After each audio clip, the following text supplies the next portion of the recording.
Hello, welcome back to my channel, or to my channel if this is your first time.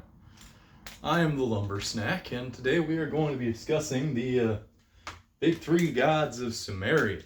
Now, if for those who don't know what Sumeria is, you're specifically in Uruk, but Sumeria is the first known civilization to have any written history outside of the Shingo Bone and some like weird monolithic things just that exist.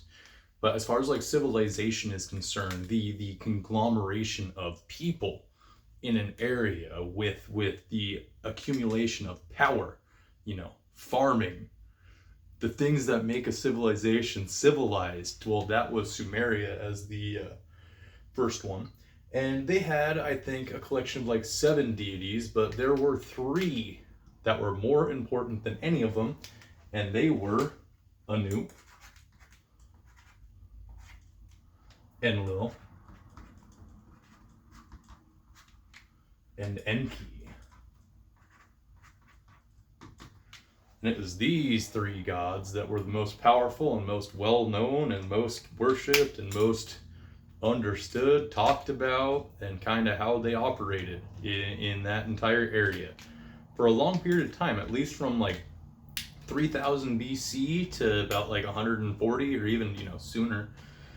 But the reason that these are important is because there's a city called Ur, which is the capital of Sumeria, and the capital of Ur, or the city of Ur anyhow, is where Abraham, I guess technically, but Abraham after he bailed and went to Canaan. But Abraham, that dude from the Bible, the one who was told by God that he needed to leave Ur and pursue Canaan, and that he would raise up children and develop nations, great big nations. And that happened. The issue for him, though, is that his wife Sarai, who was, in their 90s, they were both in their 90s, they're old as dust a little bit. Sarai could not have a child. And so, in her, pursuant of doing what God commands, tells Abraham, yo, you could, like, maybe, create progeny with Habor, I think is her name, Habor, which was a captive slave woman of Abraham and Sarai. And so naturally Abraham and Haber got down with it, and through their union created Ishmael, who was viewed as going to be creating a great nation, as for all of the sons of Abraham. Well, upon knowing that Abraham just had a son with Haber, Sarai grew a little bit grossed out by it, I think is the biblical term. And eventually was, I can't remember if it was before or after Isaac, because, God granted Sarai the ability to have Isaac, and then they had Isaac, and it was Isaac who got to continue Abraham's, namesake. And it was around this point that Sarai, who I think was now Sarah, kind of said, listen, we got to kick out Haber and Ishmael. I don't like being reminded that you did that with her. And Abraham was bummed out, to say the least, that he had to cast away his firstborn son, whom he loved. And, it's from that point that you hear that it's all of the sons of Abraham who are blessed and chosen by God. That includes those that are the sons of Ishmael and the sons of Isaac.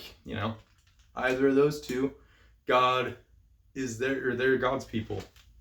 But anyhow, after that long-winded thing that I feel is necessary for today's geopolitical climate, we have Anu, Enlil, and Enki. Now, Anu is the god of, he's the king of the gods. He's the god of heavens. He's created everything. He is that which is. However, he does not really like to take part in human affairs. Anu very much so prefers to keep distance, doesn't talk with humans, doesn't really concern himself with the affairs going on in this world.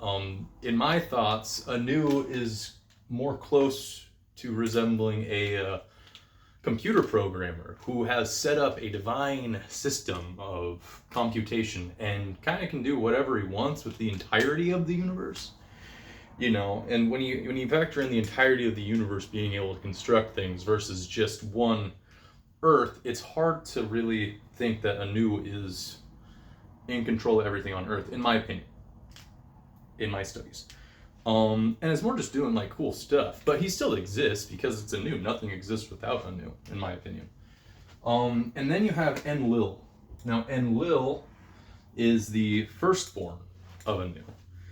Enlil was one of the most important gods in Sumerian culture, and was first started being worshipped as the supreme god around 2400 BC, ending in about 1300-ish. I believe some period after Moses and Abraham is when people quit worshiping Enlil as much, except for one city in the Assyrian Empire, which I think was 1300 BC. But seeing that everyone pretty much just didn't like the Assyrian Empire, he didn't really get a whole lot of credit. But Enlil specifically is the god associated with power and order. If there's a god that's going to level an entire city for being not even sinful, just annoying, it's going to be Enlil, because that's what happened during the original flood myth. Is there's like the Utrapahish, I think is one of them, the Genesis of Enkidu, or Eridu, not Enkidu. Enkidu is the Epic of Gilgamesh, which is also another flood myth. But basically, Enlil and Anu working together, because Anu never speaks to humans. All humans pretty much speak to Enlil, who is pretty exclusively the only one who can, well, not all humans. Humans can talk to whoever they want, but Enlil, I believe, is the only god that is able to make communication with Anu. So he's kind of like a relayer of messages, as well as being so high up in the order of deities and the order of kings and all that, that there is not a single image ever crafted of Enlil. There has never been a statue, nothing. It's just they recognize Enlil as power, the king of the winds, the king of the storms, that which will destroy, which needs to be destroyed. That's Enlil. And so Anu and Enlil were the ones who orchestrated the flooding on humanity, because they were being loud and Enlil wasn't getting enough sleep, is the genuine Sumerian flood myth. Is that. And then last but certainly not least, you have Enki, who is my personal deity that I seek and I look out for, and I try to honor as best as I can. Enki is the god more associated, in my opinion, with chaos and wisdom, intelligence. He is the god and king of fresh water.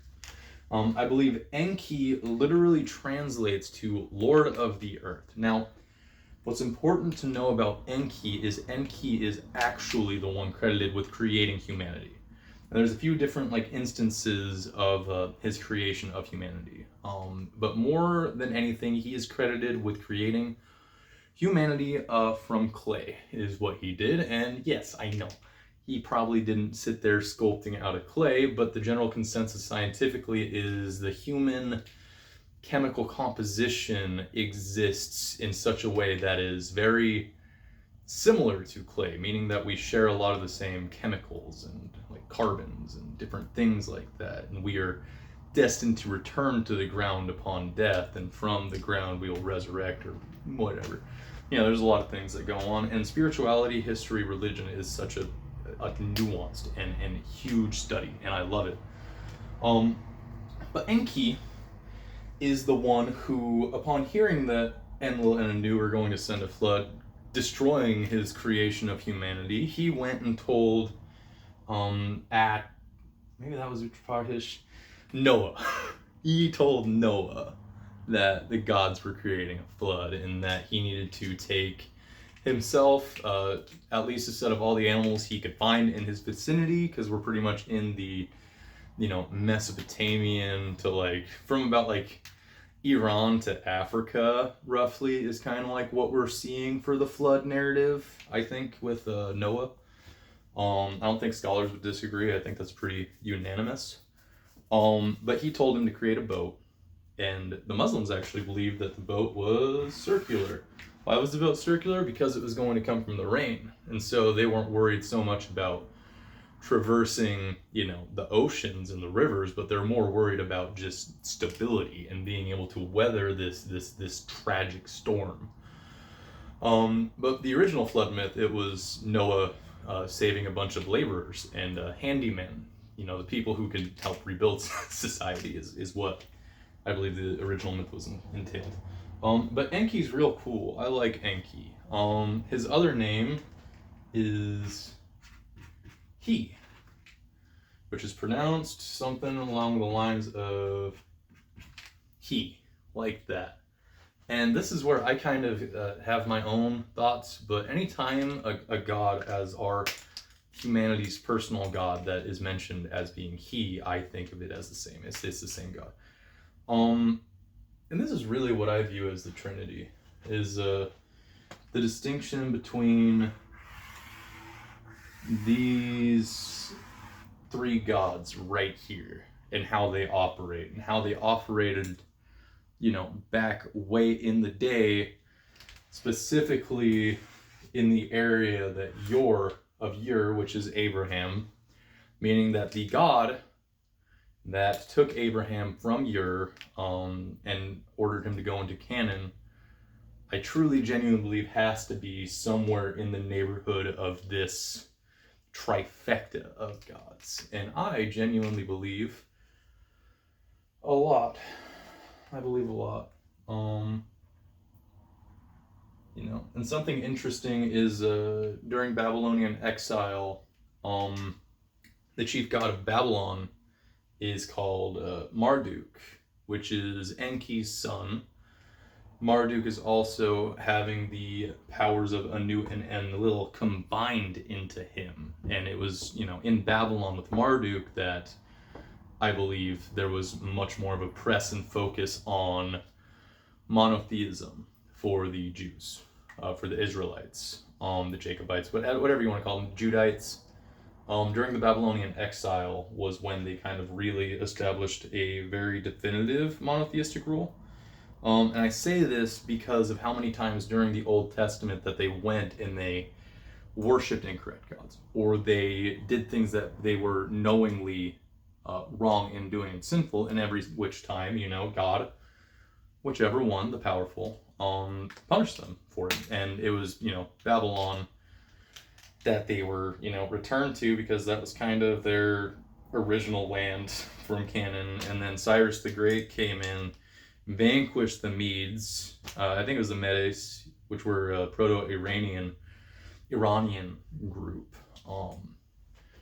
So basically it was like what God told one of the people in Babylon, one of the judges or prophets, messengers, that they would be in Babylon for 70 years, which happened. But the weird thing is that they were only captives from the Babylonians for 66 years. And then it was the next 3.5, 4 years, they were under control of the Medes, which were the Proto-Iranians.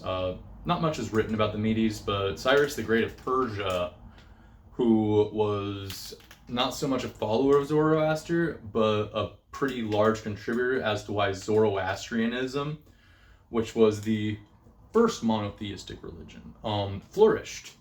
And that's why the ancient or the Jews of that time considered Cyrus the Great as their Messiah, their liberator, because he liberated them and returned them to their promised land, of which they lost 4 years later to the Romans, I believe, is what the history says. Or someone. They definitely lost that land again shortly after they got it back.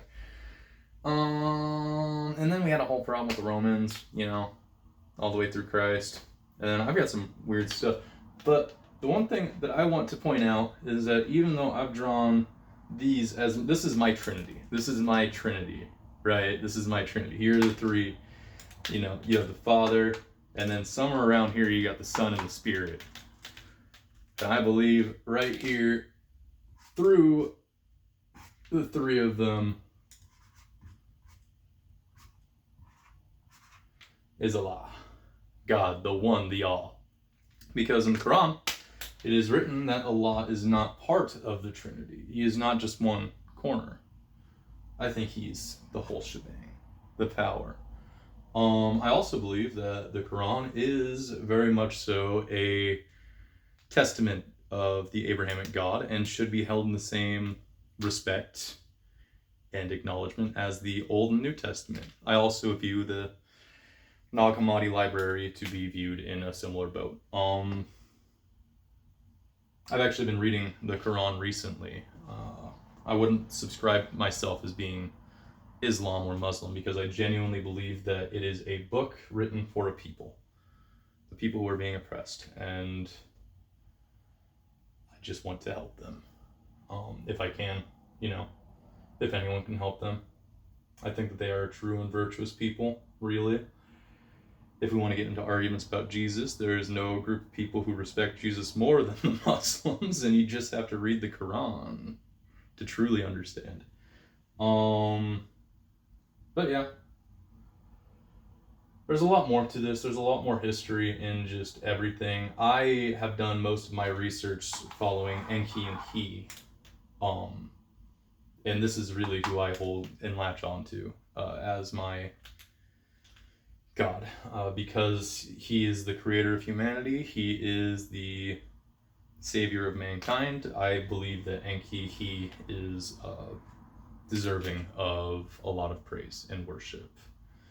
In a similar way that Allah is, I would personally put them as similar, but I absolutely refuse to put any one entity, any one God, any one other over Allah. I really do. I reject that. But really, I think this is very specifically ordained to the people, the original inhabitants of Sumeria, which then become the Arabian Brotherhood, the Israelites, the Jews, Ethiopian or otherwise. And I wish nothing more than blessings for the Palestinians. Thank you for watching. Have a good rest of your day. Subscribe if you'd like.